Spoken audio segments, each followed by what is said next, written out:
dia a todos que estão nos acompanhando. O tema é um tema instigante, um tema difícil, talvez o tema mais difícil na ordem política brasileira, de todo o tempo, da República. Mas eu, antes de falar sobre as minhas considerações sobre o tema, primeiro quero, mais uma vez, manifestar todo o meu carinho e afeto ao povo do Rio Grande do Sul diante dessa tragédia. Tragédia que não é apenas ambiental, não é apenas pela natureza. É uma tragédia, sem dúvida, também política, uma tragédia administrativa e fiscal, como foi colocado pelo meu colega que me antecedeu, o doutor Jobim. Também quero externar a minha alegria, imensa alegria mesmo. Eu estou muito, muito feliz, Sidney, sabe? Nós fizemos parte desse projeto de, como coordenador das representações estaduais, ver, de fato, Sidney, aquele sonho nosso se materializar. Já tínhamos visto isso com o Paulo Leal, lá em Santo Ângelo, em algumas oportunidades, e estamos vendo hoje em Porto Alegre. Ano passado, eu e Sidney, né, Sidney, tivemos 2 vezes, eu tive 3 vezes, Sidney 2 vezes no Rio Grande do Sul. Tivemos uma vez, eu e Sidney em Porto Alegre, uma ou duas, já não me recordo mais, e depois tivemos em Santo Ângelo também. Então, Sidney, isso é uma alegria para você, como nosso presidente nacional. E para mim também, que participo contigo desse projeto, que já vem já há algum tempo, de outras gestões também, mas eu estou muito feliz de estar podendo aqui, como hoje, como convidado, né? Não como secretário-geral, como coordenador, mas como palestrante, estar aqui tratando exatamente de um tema tão importante para o Brasil, que é essa questão federativa.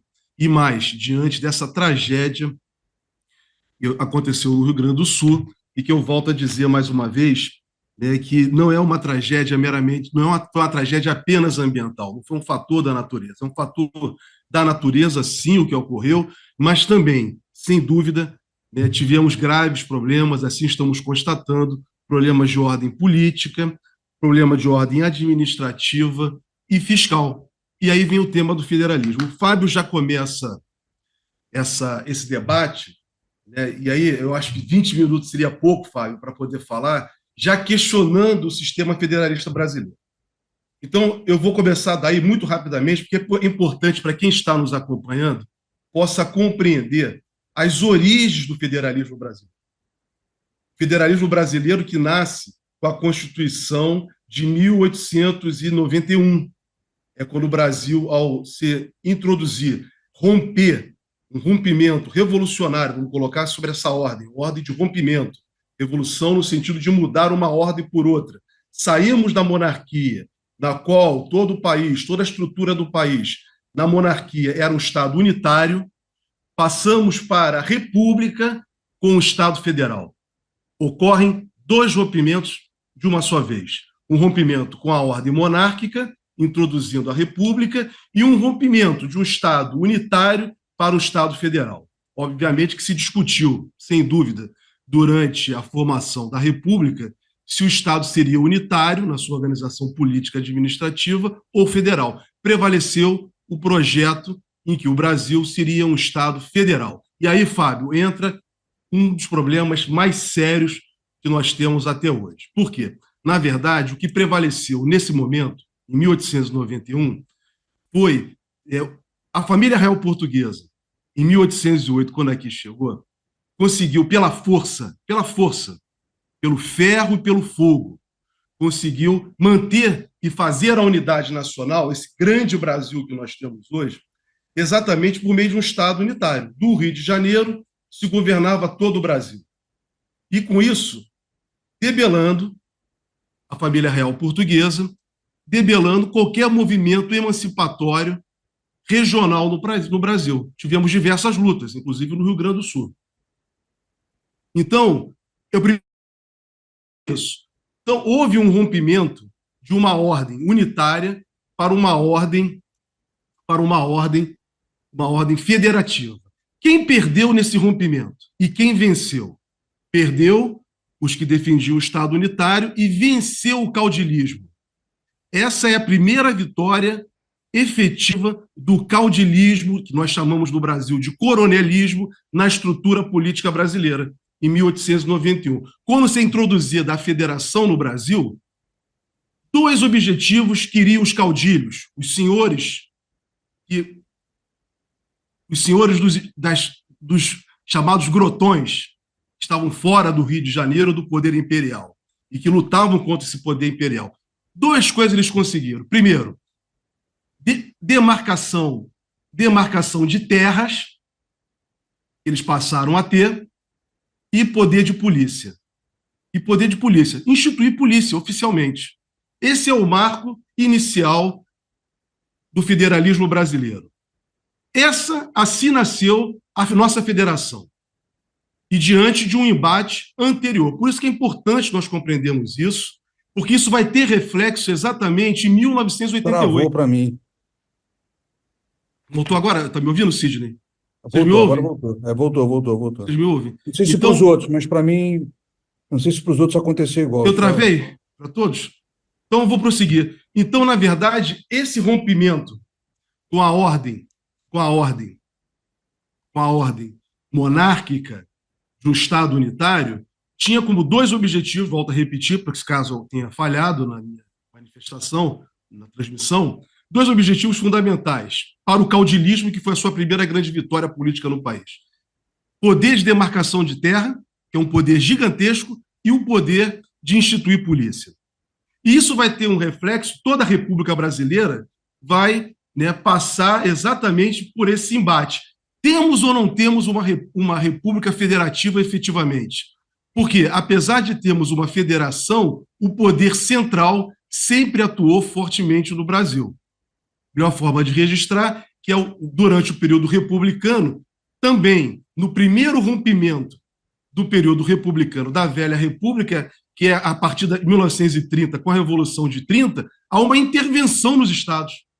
Uma intervenção brutal, feita pela Revolução de 1930, que era necessária para romper com a ordem, com a antiga ordem controlada pelo Estado, pela política do café com leite, de São Paulo e Minas Gerais, e outros estados também que participavam desse acordo, em que elegia exatamente alguns representantes dos estados, sem participação popular efetiva, vamos colocar isso com clareza sobre o aspecto político, sem participação do povo, efetivamente, e determinavam a condição do Brasil e tendo a riqueza do país drenada para muitos poucos, para os cafeicultores e para essa elite que vivia às custas do trabalho de milhões de brasileiros que, mesmo tendo sido rompida a escravidão, ainda trabalhando como trabalhando como contratados.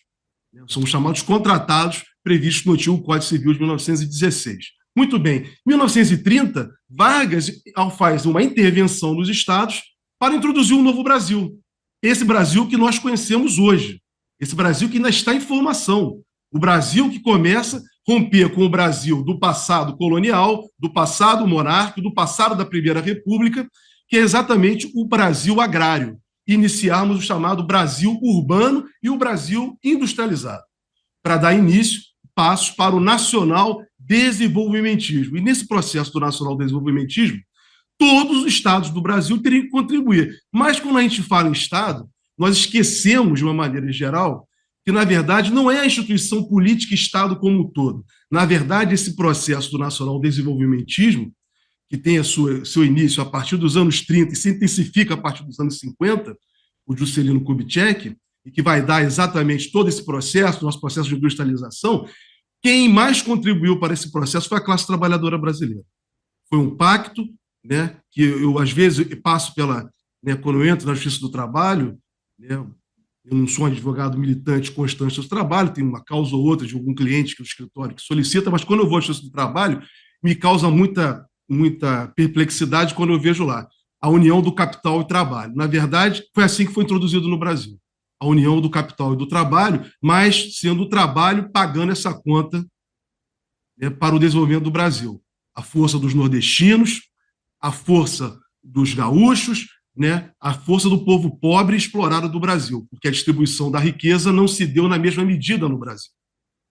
A classe empresarial junto com os trabalhadores, constroem esse pacto para o nacional desenvolvimentismo. Mas, né, a riqueza não foi distribuída igualmente entre todos.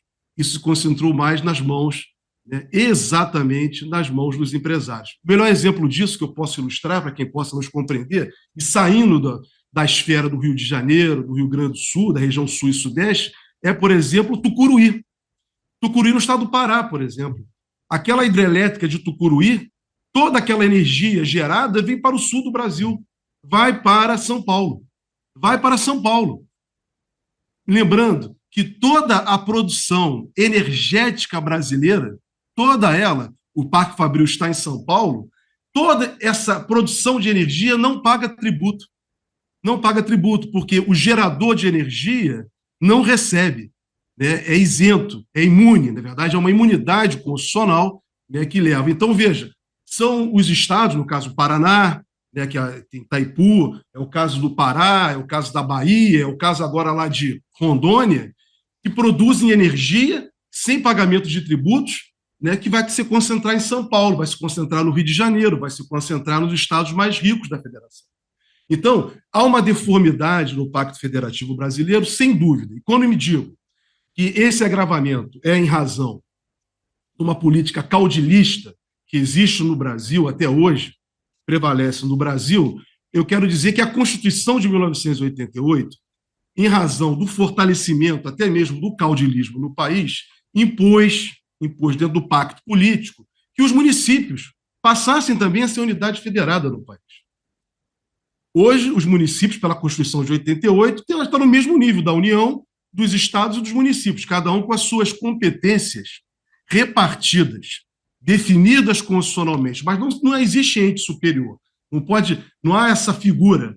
Então, todos têm autonomia. E aí, né, o movimento municipalista, que ganhou força em São Paulo pelo ex-governador Orestes Quércia, na época da Constituinte, conseguiu colocar lá, na Constituição de 88, o município como unidade federativa. Então, Fábio, você levantou um ponto, eu tive que fazer, na verdade, isso não estava inicialmente no meu pensamento para essa palestra de hoje, mas como você provocou, e nós estamos diante de uma comissão que trata de ciência e política, é importante quem está nos assistindo compreender a formação política brasileira contemporânea. Porque senão fica muito vago eu dizer que, por exemplo, que o Acre tem 3 senadores, né, que o Rio Grande do Sul tem 3 senadores, ou então que 8 deputados de Rondônia ou Roraima, né, possa ser realmente prejudicial. Essa discussão tem que ser travada mesmo, mas ela passa exatamente pela formação política brasileira. Daí a necessidade de compreendermos o pensar e o agir político do país, e principalmente da sua classe dominante. Isso é imposto pela classe dominante brasileira. Isso não é imposto pela maioria do povo brasileiro, que são os trabalhadores. Os trabalhadores estão fora dessa discussão. Não é permitido a eles essa discussão. Meu colega Jobim falou ainda agora. Isso tudo passa lá em Brasília. De fato, passa tudo em Brasília, como passaria se a capital fosse no Rio de Janeiro. Mas passa exatamente pelo controle que a classe dominante do país tem, né, efetivamente dentro da estrutura política do país, tem sobre a sociedade como um todo e dita suas regras. E aí vem o problema também do endividamento. Mas antes do problema do endividamento, eu queria destacar o ponto que eu trouxe para esse nosso debate aqui. Quero dizer o seguinte, essa questão infeliz que aconteceu no Rio Grande do Sul, Carmelo, ela nos trouxe uma coisa importantíssima e pouco debatida. Nós falamos no Brasil de federalismo cooperativo. Isso tem sido falado, né, a partir dos anos 90, 95, eu tenho analisado isso, a partir dos anos 90, depois da Constituição, alguns teóricos do direito constitucional, da ciência política, têm debatido essa questão do federalismo cooperativo. Nesse caso particular do Rio Grande do Sul, o que está acontecendo, aconteceu com o Rio Grande do Sul e está acontecendo, veio destacar um ponto que eu quero dar realce para todos que estão nos acompanhando, que é aquilo que eu denomino, está previsto na Constituição. Essa parte que eu vou falar agora decorre de uma hermenêutica constitucional. É o federalismo solidário. Nós nos deparamos, diante da situação do Rio Grande do Sul, com o federalismo solidário, que tem base exatamente no artigo 3º da nossa Constituição da República, que diz: constitui objetivos fundamentais da República Federativa, volto a destacar, Federativa do Brasil, construiu uma sociedade livre, justa e solidária. E o que nós vimos que aconteceu no Rio Grande do Sul, por parte de todos os brasileiros, dos estados mais ricos aos estados mais pobres da federação, foi uma total solidariedade com o estado do Rio Grande do Sul e politicamente ser exigido, inclusive do governo federal, que tomassem providências e estivesse junto ao povo do Rio Grande do Sul. Muitos disseram na oportunidade que aconteceu, mas isso foi uma tragédia. É uma tragédia o que aconteceu, e nós não temos controle sobre a questão ambiental. Mentira, volto a dizer isso. Volto a dizer, quem falou isso, sinceramente, não estava falando com honestidade. Hoje, de fato, existem fenômenos da natureza que são devastadores. Devastadores. Nós, no Rio de Janeiro, eu e o Sidney, e quem está nos acompanhando do Rio de Janeiro, conhecemos isso. Muitas vezes. E queria só destacar, por exemplo, o que aconteceu em 2011, na minha querida cidade de Nova Friburgo. Todos sabem o que aconteceu na região serrana do Rio de Janeiro em 2011. Foi uma tragédia ambiental, sem controle. Sem controle. E ao ponto que levou medidas a serem tomadas preventivamente. No Rio de Janeiro, todos os anos nós temos problema com as chuvas. Não precisa nem dizer. Chega janeiro, dezembro, janeiro, fevereiro e março, infelizmente sabemos que vai ter alguma tragédia em algum lugar. Já tem uns lugares até que já estão, parece que bem, infelizmente, bem definidos. Cidades que já estão bem definidas para isso. Então, quando eu falo que fenômenos da natureza podem ser controlados, não é controlar o fenômeno da natureza, mas medidas preventivas serem tomadas.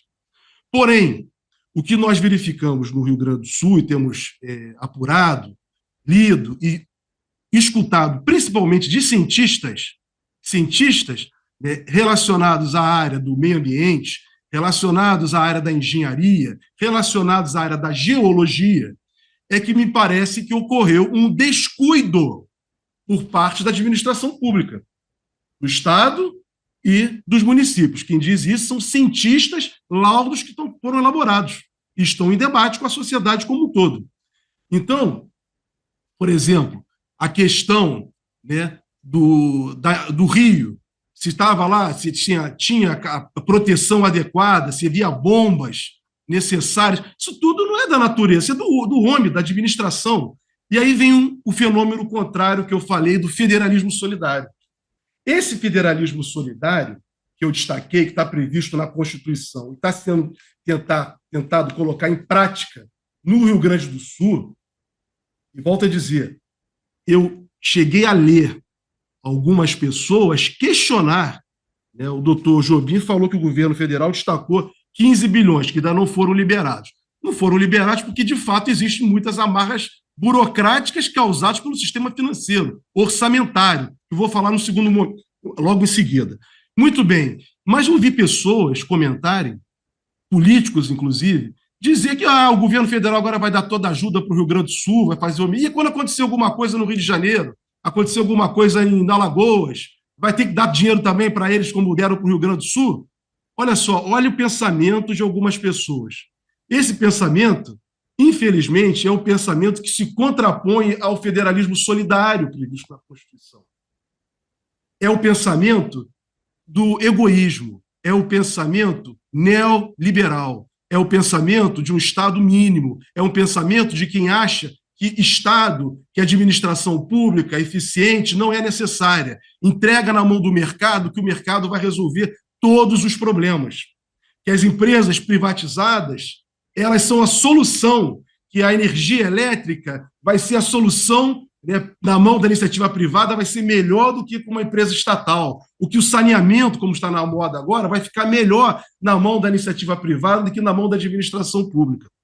Então, o que se contrapõe ao federalismo solidário é exatamente essa política que foi introduzida e está introduzida no Brasil, infelizmente, Fábio, infelizmente, sabe, que ganhou muita força a partir dos anos 90, logo após a nossa Constituição ter sido promulgada, de um Estado mínimo, sabe? Isso é uma contraposição. Então, veja, os mesmos que falam que tem que ter um Estado mínimo, que não haja um Estado que atue na defesa da sociedade efetivamente, são os que também criam barreiras e dificuldades, doutor Jobim, para que se possa liberar recursos públicos, que possa engessar a administração do país como um todo com regras fiscais que são exatamente instituídas pelo chamado dito mercado, o fundos de investimento, vou até citar o nome aqui, particular, como BlackRock, Vanguard e muitos outros,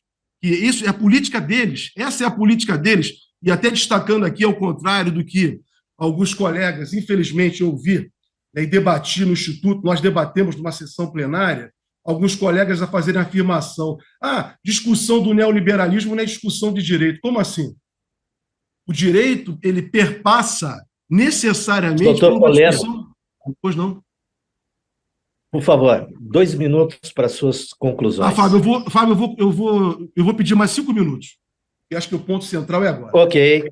Tá bom? Peço essa gentileza, okay. Por favor. Sua pequena gentileza.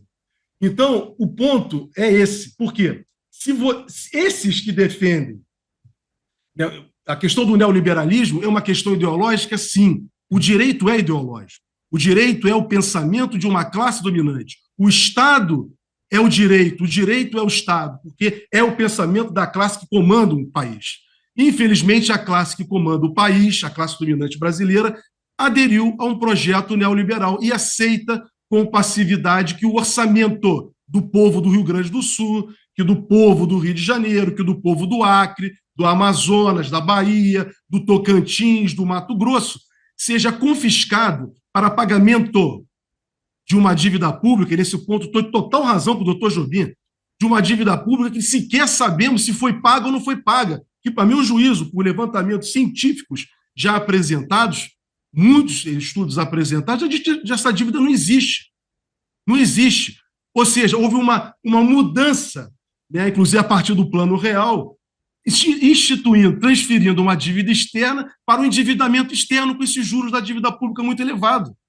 Essa é a realidade nossa que nós temos que enfrentar. E aí entra o direito. Por quê? Eles colocam na Constituição regras fiscais, né, e dizem para a sociedade que a sociedade tem que ter um governo, tem que ter um controle rígido fiscal, corta dinheiro da educação, corta dinheiro, né, para as questões relacionadas a casos como esse do Rio Grande do Sul, de tragédias, corta dinheiro para ciência e tecnologia, e o pagamento da dívida pública está mantido intacto. Então, é isso que nós temos que refletir, sabe, doutor Jobim? É isso que nós temos que analisar. Por que, né, o governador do Rio Grande do Sul, por que o governador do Rio de Janeiro, por exemplo, eu vou falar do meu estado, que eu conheço com profundidade. O governador do Rio de Janeiro vendeu a única empresa que tinha no estado, a maior empresa, que era de saneamento, e disse ele que era necessário para honrar a dívida pública. Honrar a dívida pública. Vendeu a empresa e hoje não tem dinheiro. Não tem mais nenhum centavo. Nenhum centavo. Então, o nosso debate, o debate do federalismo brasileiro, passa por tudo isso. Por isso, Fábio, que 20 minutos realmente é muito pouco para debater um tema dessa natureza. E, para concluir, eu vou na linha do doutor Jobim, e vou fazer aqui, por isso que eu pedi 5 minutos, Fábio, vou precisar agora de um só, que é levantar um ponto para a reflexão da mesa e para quem está nos acompanhando. Doutor Jobim levantou, eu considero com pertinência, né, a questão do endividamento dos estados brasileiros, do Rio Grande do Sul e tendo também de todos os estados brasileiros. Sinceramente, isso foi incentivado a partir do governo do presidente Fernando Henrique, intensificado durante os governos anteriores, no governo do Michel Temer, do presidente Michel Temer. Isso também foi, no caso do Rio de Janeiro, né, fizeram, inclusive, quando o Henrique Meirelles era ministro da Fazenda, condições, inclusive exigindo venda de empresa, foi o caso da SEDAI do Rio de Janeiro. Então, o que o doutor Jobim eu apresento aqui para reflexão política, jurídica, é a seguinte: será que não é necessário nós iniciarmos um projeto, um debate nacional, para que as dívidas dos estados federados, todos os estados federados, sejam perdoadas pela União? Perdoadas pela União? Então, nosso papel como sociedade é cobrar exatamente de deputados federais, senadores. Isso não depende do governo federal. Isso vai depender do Congresso Nacional. essa aprovação vai ter que se dar pelo Congresso Nacional. Então, agora é hora de nós exigirmos que as dívidas dos estados e dos municípios brasileiros, das grandes, sejam perdoadas, zeradas, e começarmos daqui para frente um novo momento. Só que um novo momento não de uma forma pedulária, aí sim, de uma forma, sem cortar o direito das crianças de ir à escola, de comer merenda, ou dos hospitais, ou da previdência dos idosos. Não é isso. Iniciarmos uma nova fase, de fato, de um rigor administrativo, que não haja um endividamento mais daqui para frente. Então, isso é necessário no país, é um debate político que se apresenta, e a partir da tragédia do Rio Grande do Sul e do federalismo solidário, eu considero que esse ponto é necessário para que nós possamos ter efetivamente uma federação efetiva. Não dá para ter uma federação com o Estado endividados. Aí que acontece exatamente como vimos na tal da reforma tributária, que estados e municípios tiveram que ceder. Não tiveram força suficiente política, porque não tinham recursos, não tem. E ficam sempre presos à União. Então, Fábio, doutor Jobim, quem está nos acompanhando, presidente Sidney, Carmela, nossos conselheiros da ordem que estão presentes aí na sala, doutor Dorival, o doutor Dorival é também conselheiro da ordem. Então, quero registrar aí, agradecer a vocês a paciência de me acompanhar até aqui e lançar essas considerações diante de um tema tão importante para o Rio Grande do Sul e que eu considero também para todo o Brasil, e o Brasil esse que se abraçou e está abraçado com o Rio Grande do Sul. Muito obrigado.